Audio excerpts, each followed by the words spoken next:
Hello my viewers, welcome back to my channel. তো আজকে যে ভিডিওটা দেখছো সেটা গতকালের ভিডিও। কালকে ইন্ডিয়ার খেলা ছিল, আমার ইন্ডিয়া জিতে গেছে। I love you India. প্রথম কথা এটা আমি তোমাদেরকে বলে দিই, আমি ওই কারণে তো ভীষণ খুশি।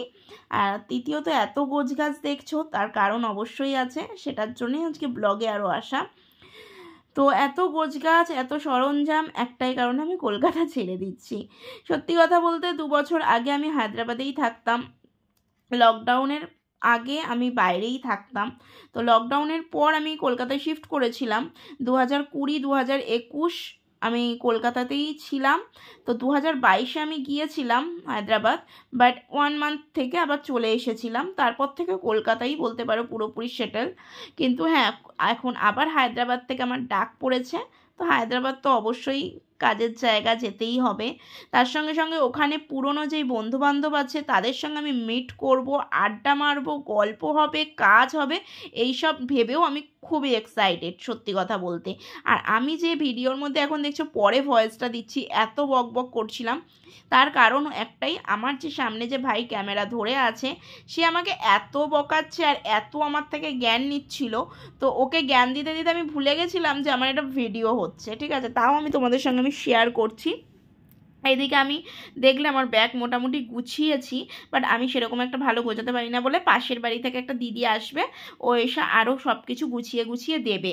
আর যেটুকুনি পেরেছি গুছিয়ে নিয়েছি, এই মানে 4-5টা ওয়ান পিস নিয়েছি, একটা সালোয়ার নিয়েছি, জিন্স নিয়েছি, টপ যেগুলো পরি সেইগুলোই নেওয়া হয়েছে। তার সাথে সাথে মানে ব্যাগটা কোনো রকম গুছিয়ে বাড়িতে তারপরে ভাইকে বললাম, ভাইরা দেখছে যে আমার মুডটা ভালো নেই, মানে সকাল থেকে মাইন্ড খুবই ডিস্টার্ব ছিল, আমি একটা ফার্স্ট্রেশনের মধ্যে ভুগছিলাম বলতে পারো। সেটা আমি শেয়ার করতে পারছি না তোমাদের সঙ্গে যে কী ফার্স্ট্রেশন। তো সেই কারণে একটু ডিস্টার্ব ছিলাম। তো ওখানে ভাই এবার বললো একটু রিলস করো, সেটা তারপর রিলস টিলস করে রেডি হয়ে গেছি সন্ধ্যের টাইমে নিউ টাউন যাওয়ার জন্য। একটু বিশ্ব বাংলাও যাব, ঘুরবো, আড্ডা মারবো, চা খাবো, কফি মানে প্রথমে ভেবেছিলাম কফি, তো চাই পেয়েছি কারণ কফি পাইনি, যেহেতু কালকে খেলা ছিল। তো সেই অনেক দোকানপাটও নিউ টাউনে বন্ধ আর রাস্তা পুরো ফাঁকা। কালকে ঘুরে খুব মজা পেয়েছি। আর যে বাজারটা দেখলো ওই বাজারের ওপর দিয়েই আমাকে যেতে হবে, কারণ ওটা আমার বাড়ির সামনের বাজার। ওখান থেকে আমার বেশি দূর লাগে না বিশ্ব বাংলা বা নিউ টাউন, বিকজ আমার বাড়ির কাছাকাছিই সব। তো ওখান থেকে বেরিয়ে যে দেখতেই পাচ্ছ রাস্তা কীরকম ফাঁকা, নাহলে কলকাতা শহরের রাস্তা 6:30 7টার সময় ফাঁকা হওয়ার মনে হয় না কেউ দেখেছো বলে, কিন্তু কালকে ইন্ডিয়ার খেলা ছিল বলে এরকম ফাঁকা ছিল। চায়ের দোকানে গিয়েছিলাম, তো ওখানটায় সেরকম একটা চাটা ভালো লাগলো না, তো ভাই বললো ওই দিকটায় চলো, ছোটো ছোটো স্টলও বসে।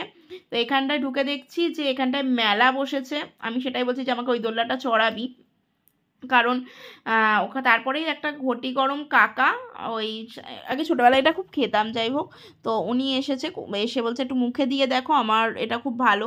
তো খেয়েছিলাম যখন গরম গরম, তো একটু ঠিকঠাক, কিন্তু একদমই কাকু জঘন্য বানায় সত্যি কথা বলতে। আমড়ার কারি, ঠিক আছে, ঠিক করে বানিয়ে দেয়নি, দিয়েই কোথায় চলে গেল।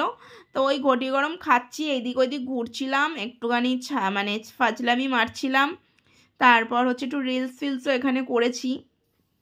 তো তারপর ওখান থেকে বেরিয়ে একটুখানি এইদিক ওইদিক করছিলাম। তারপর ওইদিকে তোমাদের সঙ্গে আর একটা জিনিসও শেয়ার করে, ওখানে একটা দোলনা আছে মেলার, দোলনাটা দেখো, দেখে আমার রীতিমতো ভয় লাগছিলো যে কী করে ভাই মানুষ উঠেছে, কিভাবে ঘুরছে এই দোলনাটা, তাই তোমাদের সঙ্গে একটু শেয়ার করলাম দোলনার ভিডিওটা। তারপর ওখানে এইসব দেখে টেকে মেলার ওই দিকটায়, ওখানটায় দেখে এইদিকে আবার স্টলের কাছে চলে গেলাম, যেহেতু একটু চা খাবো বলে। সত্যি কথা বলতে এই ছোটো ছোটো স্টলগুলো দেখতে এরকম, কিন্তু খুব সুন্দর খাবার দাবার পাওয়া যায়, টেস্টিও।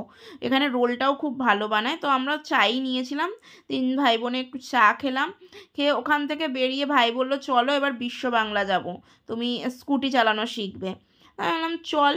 তাই ওখান থেকে ভাই নিয়ে গেল বিশ্ব বাংলা, নিয়ে গিয়ে ওখানটায় ফাঁকা রাস্তা, তাই স্কুটি চালাতে সুবিধা হবে প্র্যাকটিস করানোর জন্য। আমি পারি না চালাতে সত্যি কথা বলতে, তো ওই চালানো শেখাচ্ছিল, একটু আধটু চালাচ্ছিলাম, যেটা হয় একটা এনজয় 3 ভাই বোনে এক জায়গায় থাকলে, সেটাই করছিলাম, একটু স্কুটি চালালাম।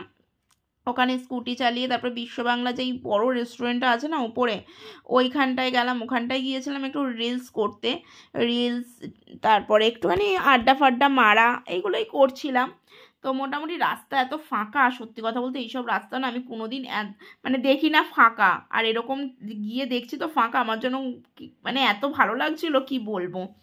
তো ওখান থেকে ভাই আবার নিয়ে গেল এই জায়গাটায়, ওই রেস্টুরেন্টটা আছে না ওপরের, যে ওই বিশ্ব বাংলার ওখানে, তো ওই পার্কটায় আমরা এখন ঢুকছি। তো ওখানটায় গিয়ে একটু রিলস করলাম, আড্ডা মারলাম, বসলাম। তার সঙ্গে সঙ্গে ভাইয়েরা বলছে আমাদেরকে একদমই নেবে না, সেটাই আমি বলছি। তো ওরা অ্যাকচুয়ালি সোশ্যাল মিডিয়ায় বাজে কমেন্ট কেউ যদি করে দিদি ভাই, তাহলে তার জন্য নিস না। ঠিক আছে, তাহলে নেবো না তোদেরকে। যাই হোক, ওদেরকে আমি ভিডিওতে নিলাম না। ওখান থেকে মোটামুটি আড্ডা গল্প সব কিছু মেরে আমি বাড়ি ফিরছি। রাস্তা পুরো ফাঁকা, কারণ বাড়ির থেকে কল এসে গেছে ইন্ডিয়া হেভি খেলছে, বাড়িতে তাড়াতাড়ি। বাড়ি ঢুকে এই যে খেলা দেখতে বসে পড়েছি। যাই হোক, ভিডিও কেমন লাগলো অবশ্যই কমেন্ট করো, চ্যানেলটা সাবস্ক্রাইব করে দিও, লাইক করো। ওকে বাই, টাটা, সবাই খুব ভালো থেকো, সুস্থ থেকো।